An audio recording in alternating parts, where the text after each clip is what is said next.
Major wicket کوئی bowler لیتا ہے، کسی اچھے پلیئر کو بولڈ کر دیتا ہے، وکٹ اڑا دیتا ہے، تو بعد میں کہتا ہے او کیسے کیسے منہ بناتا ہوں، کیسے کیسے ہاتھ بناتا ہوں، میں تو یہاں نقل نہیں کر سکتا، ناٹ این ایکٹر. کرتا ہے کہ نہیں کرتا ہے؟ اس لیے کہ وہ یہ دکھا رہا ہے کہ یہ میں نے اپنی طاقت سے کیا. چونکہ اس کو غرور ہوتا ہے کہ میں نے اپنی طاقت سے کیا، اس لیے اپنے مسلز دکھاتا ہے. وہ جب علی نے در خیبر اکھاڑ کر پھینکا تو اپنے مسلز نہیں دکھائے. فرمایا ما قلعت باب خیبر بقوت جسمانیہ بل قلعتها بقوت ربانیہ. میں نے یہ جو دروازہ اکھاڑ کر پھینکا ہے یہ اپنے ہاتھ کی طاقت سے نہیں پھینکا ہے، اللہ کی طاقت تھی جو میرے ہاتھ میں کام کر رہی ہے.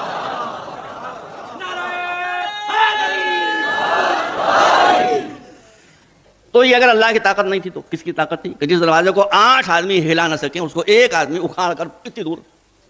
یہ شرک نہیں ہے. جو کہتے ہیں کہ یہ آپ کہتے ہیں کہ یہ میری طاقت تھی آپ مشرک ہیں، تو یہ شرک نہیں ہے، اس لیے کہ میں نے قرآن سے اس کا شاہد پیش کر دیا. تو ہم اللہ کی ذات و صفات و عبادت و احکام میں کسی کو شریک شریک قرار نہیں دیتے. ہم سارے انبیاء پر ایمان رکھتے ہیں، حضور کو افضل کائنات سمجھتے ہیں بعد از خدا. ان کی خاتمیت پر ہمارا ایمان ہے. وہ آخری رسول تھے، ان کے بعد کوئی رسول کہیں سے آنے والا نہیں ہے. سمجھ رہے ہیں؟ کہیں سے آنے والا نہیں ہے. ہمارا ایمان ساری کتابوں پر ہے، لیکن ان کتابوں میں تحریف ہو گئی ہے، اس لیے ایمان ہمارا ایز اے پرنسپل ہے، لیکن اول تو اس میں تحریف ہو گئی، الٹریشن ہو گئے. دوسرے ان ساری کتابوں کا خلاصہ آ گیا قرآن کے اندر. لہذا ایمان ہمارا ہے اس پر، لیکن ہم عمل کے لیے اب قرآن کو دیکھیں گے. ہمارا ایمان قیامت پر ہے. قیامت اگر نو تو قیامت آ جائے گی بھائی. آپ مجھے بتائیں، میں نام کسی کا نہیں لوں گا، ابھی حال میں جو کچھ مجرمین گزرے ہیں یا ہیں، آپ ہی بتائیں کہ ان کو کیا سزا دی جا سکتی ہے. آپ کے بس میں کیا ہے؟ کیا سزا دیں گے آپ ان کو؟ اب آپ سزا دے ہی نہیں سکتے. آپ زیادہ کریں گے پھانسی اور ان کے کرائم برابر ہیں. اس لیے اللہ کا جسٹس سسٹم اس وقت تک مکمل نہیں ہوگا جب تک قیامت نہ آ جائے. اس کے بس میں ہے کہ وہ مجرم کو اس کے کردار کے مطابق سزا دے. اور مجھے آپ بتائیے کہ کیا کہوں آپ کے سامنے، رسول نے جو اتنی خدمتیں انجام دی ہیں، اتنی مصیبتیں اٹھائی ہیں، اتنی زحمتیں اٹھائی ہیں، خود فرمایا جتنا مجھے ستایا گیا اتنا کسی کو نہیں ستایا گیا. آج 1 ارب مسلمان اگر رسول کو جزا دینا چاہیں، کیا جزا دیں گے؟ بس ہی میں نہیں. تو نہ جزا ہو سکتی ہے نہ سزا ہو سکتی، تو قیامت تو آئے گی. قیامت کے بعد جنت بھی ہے، جہنم بھی ہے، اس پر بھی ہمارا ایمان ہے. تو مجھے آپ یہ بتا دیں کون سی شے ہے عقیدے کی وہ کہ جو قرآن نے بیان کی ہے اور اس پر ہمارا پختہ ایمان نہیں ہے. میں اب یہاں سے جو پڑھ رہا ہوں مجبوراً پڑھ رہا ہوں. میں نے عرض کیا کہ علماء کسی فرقے کے ہوں، سلفی فرقے کے ہوں، وہ جو بہت سخت ہوتے ہیں، ٹھیک ہے، ان کو ایسی بات نہیں ہے، دیوبندی حضرات ہوں، بریلوی حضرات ہوں، خانقاہی حضرات ہوں، ہم علم کی قدر کرتے ہیں. یہ نہیں دیکھتے کہ علم کس کے پاس ہے، کس کے پاس. ہم نہیں دیکھتے. ہم کو کہا بھی ہے کہ خذ الحکمہ اور خذ العلم بھی ہے. خذ العلم ولو من فم مشرک. اگر مشرک سے بھی تم کو علم مل رہا ہے تو یہ نہ دیکھو کہ وہ مشرک ہے، علم لے لو اس سے. ہمارے یہاں علم کی بہت اہمیت ہے. سن لیجیے، دیکھیے مجلس سے آپ کو کچھ لے کے بھی جانا چاہیے. خیر اب وہ میں اگر تفصیل میں جاؤں گا تو جو باتیں پڑھنا ہے وہ رہ جائیں گی. اتہام، بہتان لگانے کی کسی مسلمان کو، چاہے وہ شیعہ ہو، چاہے وہ سنی ہو، چاہے وہ اسلام کے کسی فرقے سے تعلق رکھتا ہو، آپ کو بہتان لگانے کی اجازت نہیں ہے. کسی مشرک پر بھی، کسی کافر پر بھی آپ بہتان نہیں لگا سکتے ہیں. اس لیے کہ اگر آپ قرآن کو پڑھیں گے تو پورے قرآن میں آپ کو دکھائی دے گا کہ جہاں ایمان ہے وہاں صرف سچی بات کہی جا رہی ہے، اور جہاں کافروں کے سربراہ ہیں وہ جواب میں بہتان لگا رہے ہیں. حضرت موسیٰ نے فرعون سے وہی کہا جو وہ کہتا تھا. اس نے نہیں کہا کہ تم غلط کہہ رہے ہو، مگر اس نے پلٹ کر کیا کہا؟ انی اظنک یا فرعون مسحورا. اے موسیٰ میرا تو خیال یہ کہ تم پر کسی نے جادو کر دیا ہے. میرا خیال یہی جو ایم جناح روڈ کے جادوگر ہیں یہیں اس میں کچھ چلا گیا ہوگا. بہت میں نے بورڈ دیکھے ہیں کالا جادو کرنے والے. ہم پر نہیں کالا جادو کا اثر ہوتا، ہمارا کوئی کام کالا نہیں ہے، اللہ کا شکر ہے. اب ایک بہتان لگا رہا ہے ایک نبی یا خدا پر کہ آپ پر تو جادو کر دیا گیا. پیغمبر معاذ اللہ استغفر اللہ، مجنون، دیوانے ہو گئے ہیں، شاعر ہیں، اور کیا کیا بکواس. تو کفر کی سیرت ہے اپنے مخالف پر اتہام و بہتان لگانا، آپ کو روک دیا گیا ہے۔ آپ سے کہا گیا کہ دشمن کے بھی بارے میں کہہ رہے ہو تو قولوا قولا سدیدا، جب تک کسی بات کو اچھی طرح سے ٹھوک بجا کر دیکھ نہ لو کہ یہ بالکل صحیح ہے، اس وقت تک کوئی بات اپنے دشمن کے لیے بھی نہ کہو۔ ہم آپ سے ہاتھ جوڑ کر صرف اتنی گزارش کرتے ہیں، ہمارا مسلک باطنی مسلک نہیں ہے۔ باطنی مسلک ہوتا ہے جیسے آغا خانی حضرات کا ہے، جیسے بوری حضرات کا ہے، ٹھیک ہے، ان کا عقیدہ ہے، ان کا مذہب ہے، ہم کو اس پر اعتراض کرنے کا کوئی حق حاصل نہیں ہے۔ وہ اپنا مذہب نہیں بتاتے، ان کی مسئلہ ہے، نہیں بتاتے ہوں گے، اپنا مذہب نہیں بتاتے ہیں وہ، تو آپ کو یہ حق حاصل نہیں کہ آپ ان کو تھوپ دیجیے کہ آپ کا عقیدہ تو یہ ہے، آپ کو رائٹ نہیں ہے، یہ آپ کو رائٹ نہیں ہے۔ تو ہم سارے مسلمان بھائیوں سے کہتے ہیں کہ ہمارا مسلک باطنی نہیں، ہمارا تو ہم تو کھلی کتاب ہیں بھائی، ہمارے عقائد کیا ہیں کتابوں میں لکھے ہوئے ہیں، آپ پڑھ لیجیے، اس پر تنقید کا بھی آپ کو حق ہے، ہمیں جواب دینے کا بھی حق ہے۔ گفتگو رسول کو حکم دیا گیا ہے کہ مشرکوں اور کافروں سے بھی گفتگو کیجیے تو بڑے خوبصورت انداز میں گفتگو کیجیے۔ تو ہم تو کلمہ گو ہیں، آپ ہم سے گفتگو کریں مگر یوں نہیں کہ منہ سے تھوک اڑ رہا ہے، وہ آنکھیں نکلی پڑ رہی ہیں اور چہرہ لال ہوا جا رہا ہے، ایسا نہ کیجیے۔ آپ ہم کو سمجھائیے، اگر غلط بات، ہمارا کوئی عقیدہ غلط ہوگا مان لیں، اس کو کون سی بات ہے، نہیں تو اپنی بات آپ کے سامنے رکھیں گے، اتہام مت لگائیے۔ اب یہاں سے جو میں آپ کے سامنے باتیں عرض کر رہا ہوں، اس کے لیے میں اپنے مسلمان بھائیوں سے گزارش کروں گا، please don't go to mills, ملاؤں کے پاس نہ جائیے۔ ملا کبھی سچ نہیں بولتا، سچ بولے گا تو اس کی روٹی روزی کہاں سے آئے گی؟ وہ کہیں سچ اس لیے بھی نہیں کہہ سکتا کہ اسے کچھ پتہ ہی نہیں ہے، وہ کہے گا کیا آپ سے؟ تو وہ تو جھوٹ بولنے کے لیے بیچارہ مجبور ہے، چاہے میرا ملا ہو چاہے آپ کا ملا ہو۔ اب جو میں باتیں کہہ رہا ہوں، میں نے کل مثال کے طور پر 2 نام لیے تھے بھائی، اسی کراچی میں میں نے عرض کیا تھا، جسٹس تقی عثمانی صاحب ہیں، میرے ان کے تعلقات ہیں، ان کی خدمت میں حاضر ہو چکا ہوں۔ مفتی رفیع عثمانی صاحب ہیں، یہ علماء ہیں۔ مفتی منیب الرحمان صاحب ہیں، یہ عالم ہیں۔ جو باتیں میں آپ کے سامنے کہہ رہا ہوں، میں درخواست کروں گا اپنے برادران اہل سنت سے کہ اس کے بارے میں جا کر ان سے پوچھیں کہ واقعہ کیا ہے۔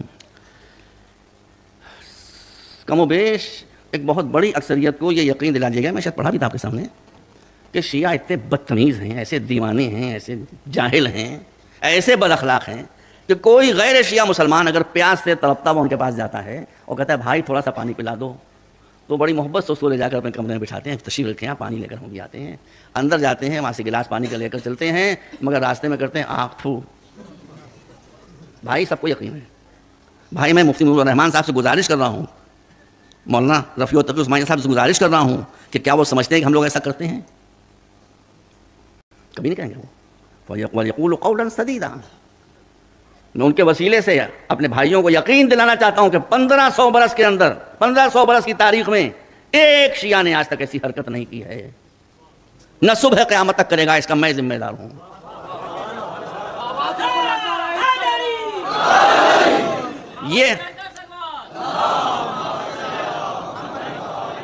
یہ کیوں کہا جاتا ہے؟ یہ اس لیے کہا جاتا ہے کوئی سنی بیچارہ ہمارا بھائی پیاس سے تڑپ بھی رہا ہو تو وہ کسی ہندو کے پاس چلا جائے، شیعہ کے پاس نہ جائے پانی پینے کے لیے۔ گیپ کون جائے گا تھوک پینے کے لیے بھائی؟ کون جائے گا تھوک پینے کے لیے؟ میرے پاس خاتون آئی تھیں باہر کی، میں نے پڑھایا کہ نہیں پڑھایا یاد نہیں، اب وہ میں جب نکلا ان کا استقبال کرنے کے لیے کالج کے پورٹیکو میں، تو وہ وہاں سے آئی تھیں، میں یہاں کا تھا، میں بونا، وہ قطب مینار۔ تو میں جب جا کر ان کے سامنے اپنی گاڑی سے اتری اور میں ان کے سامنے کھڑا ہوا تو واقعی مجھے محسوس ہوتا تھا کہ جیسے ایک لوکی کے سامنے ایک کھیرا کھڑا ہوا ہے۔ واللہ یہ معلوم ہوتا تھا، میں خود کیا بتاؤں، یہ معلوم ہوتا تھا کہ لوکی کے سامنے ایک کھیرا کھڑا ہوا ہے۔ مگر میں نے اللہ کا شکر بھی ادا کیا کہ میرے چھوٹے قد ہونے کا مجھے یہ فائدہ پہنچا کہ مجھے ان سے سر اٹھا کر بات کرنا پڑی، ان کو سر جھکا کر بات کرنا پڑی۔ یہ فائدہ تو مجھے ضرور ہوا ہے، میں مجبور تھا، میں تم سے یوں بات کر رہا تھا اور وہ یوں بات کر رہی تھی، تو میرا سر ان کے اٹھا ہوا تھا، ان کا سر میرے سامنے جھکا ہوا تھا۔ اب وہ آئیں، میں تفصیلات میں نہیں جاؤں گا بھائی، اشارہ کر دو۔ انہوں نے یہ کہا کہ میں فلاں کے پاس گئی تھی، نام نہیں لیتا ہوں، میں نام پوچھا تھا، میرے دل میں بات ہے، تو انہوں نے جہاں اور چارجز لگائے، بہت چارجز تھے، وہ چھوڑیے اس کو، تو ان کا کہ ایسے بدتمیز ہوتے ہیں، کوئی سن نہیں جاتا ہے، تھوک کر پانی پلاتے ہیں۔ میں نے کہا وہ دیکھیے غلط تو نہیں کہہ رہے ہوں گے، جھوٹ کیوں بولیں گے؟ مگر ایک بات مجھ سے آپ جاؤں، اس سے جا کر آپ پوچھ لیں میری طرف سے سلام کے بعد، محبت آنا سلام کے بعد، کہ آپ جھوٹ تو نہیں کہہ رہے ہیں؟ بات تو صحیح ہے، مگر سوال یہ پیدا ہوتا ہے کہ میں اگر کسی کے پاس پیاسا جاؤں اور مجھے سادہ پانی پلا دے، میں کہہ دوں گا آپ نے مجھے پانی پلایا۔ اگر نیبو کا عرق اس میں ملا دے، میں کہہ دوں گا آپ نے نیبو نچوڑ کر مجھے پانی پلایا۔ اگر کنو کا عرق میں کہوں کنو کا پلایا آپ نے، اور کوئی ایسی شے اس میں ملائیں گے جس کو میں نے پہلے کبھی چکھا ہی نہ ہو، تو میں کہوں گا اس میں آپ کچھ ملا کر لائے ہیں، یہ نہیں بتا سکوں گا کیا ملا ہے، کیا ملا ہے یہ اسی وقت بتا پاؤں گا جب پہلے سے اس کو پیتا آ رہا ہوں۔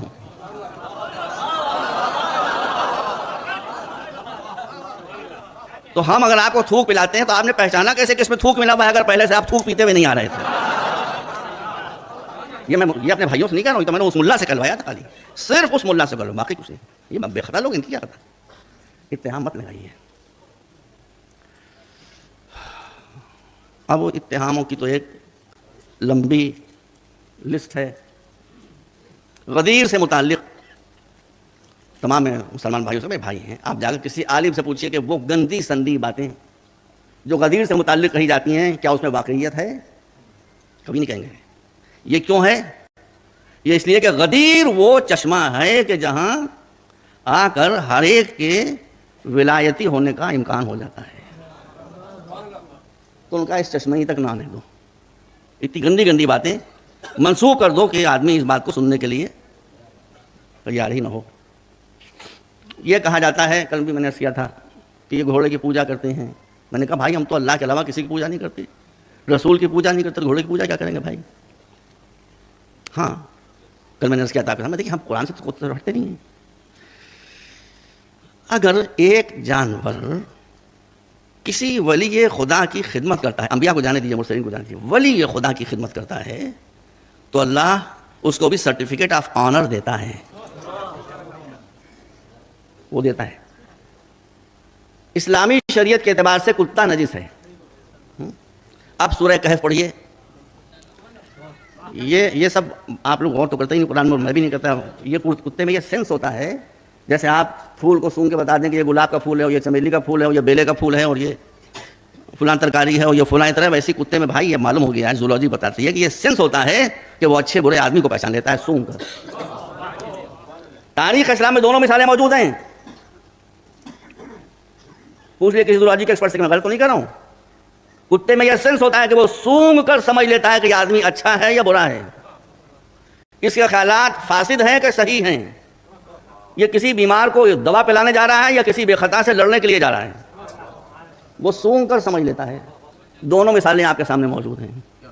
ایک مثال بتا دیتا ہوں، دوسری مثال نہیں بتاؤں گا۔ جب اصحاب کہف چلے اپنی جان بچا کر، دقیانوس کا زمانہ تھا، اس کتے نے سونگ کر سمجھ لیا کہ گڈ پیپل، پیچھے پیچھے ہو لیا، وہ اس کو بھگا بھی نہیں جاتا، وہ اس کار بھی نہیں، وہ لگائے پیچھے، یہاں تک کہ جب وہ غار میں گئے تو غار کے دروازے پر جا کر بیٹھ گیا حفاظت کے لیے۔ اے بھائی یہ تاریخ میں نہیں ہے واقعہ خالی، یہ قرآن ہے۔ قرآن میں یہ بھی نہیں کہ ایک جانور نام کلب لکھا ہوا ہے، وَكَلْبُهُمْ بَاسِطٌ ذِرَاعَيْهِ بِالْوَصِيدِ، سورہ کہف، کہ وہ کتا اس غار کے سامنے ایسے ہی ہو جیسے کتے بیٹھتے ہیں، پیر ہاتھ پھیلائے ہوئے بیٹھا ہوا ہے حفاظت کی غرض سے، اور وہ اتنا خطرناک ہے کہ اگر دیکھو تو ڈر جاؤ۔ جی اب مفسرین کیا کہتے ہیں؟ جنت میں صرف پاک لوگ جائیں گے، یہ بات یاد رکھیے گا، نجس لوگ نہیں جا سکتے جنت میں، نجس شے جنت میں نہیں جا سکتی، جیسے مسجد میں کوئی نجس شے نہیں جا سکتی، جنت میں کوئی نجس شے نہیں جا سکتی۔ لیکن مفسرین اہل سنت لکھتے ہیں، پوری ذمہ داری سے پڑھ رہا ہوں، دیکھ کر پڑھ رہا ہوں، مفسرین برادران اہل سنت لکھتے ہیں کہ صرف ایک جانور ہے کہ جو جنت میں جائے گا۔ اللہ ان اولیاء کی حفاظت کا صلہ اس نجس جانور کو یہ دے گا کہ اسے پاک کرے گا اور ان کے ساتھ جنت میں بھیجے گا۔ اب میں آپ کے سامنے ایک بات عرض کرنا چاہتا ہوں، یہ اولیاء خدا ہے نا، یہ نبی تو نہیں ہے، یہ رسول تو نہیں ہے، یہ اولو پیغمبر تو نہیں۔ آنکھیں کھول کے پڑھا کیجیے قرآن، مگر یہاں مصیبت تو یہ ہے کہ جب ہم قرآن پڑھنے بیٹھتے ہیں تو پہلے تو آنکھیں بند کر لیتے ہیں، پھر کان پر بھی ہاتھ رکھ لیتے ہیں۔ دس از سمبل آف ریسائٹیشن آف قرآن، آنکھیں بھی بند کان بھی بند، نہ ادھر سے جائے نہ ادھر سے جائے۔ بھائی آنکھ کھول کر پڑھیے، آپ نے دیکھا ایک نجس جانور کو اللہ نے، اولیاء خدا کے، انبیاء نہیں ہے، مرسلین نہیں ہے، یہ جزا دی کہ اس کے لیے قانون بریک کیا، اس کو قانون کو توڑا، کتے کو پاک کر کے اللہ جنت میں داخل کرے گا اولیاء خدا کی حفاظت کی جزا کے طور پر۔ اب سارے مسلمانوں سے پوچھنا چاہتا ہوں، اپنے دل پر ہاتھ رکھیے اور جواب دیجیے کہ ان اولیاء خدا کا مرتبہ زیادہ ہے یا حضور کا مرتبہ زیادہ ہے؟ تو اولیاء خدا کی حفاظت کی جزا میں اگر ایک نجس جانور کو پاک کر کے جنت میں داخل کیا جائے تو وہ ابو طالب جس نے زندگی پر حضور کی حفاظت کی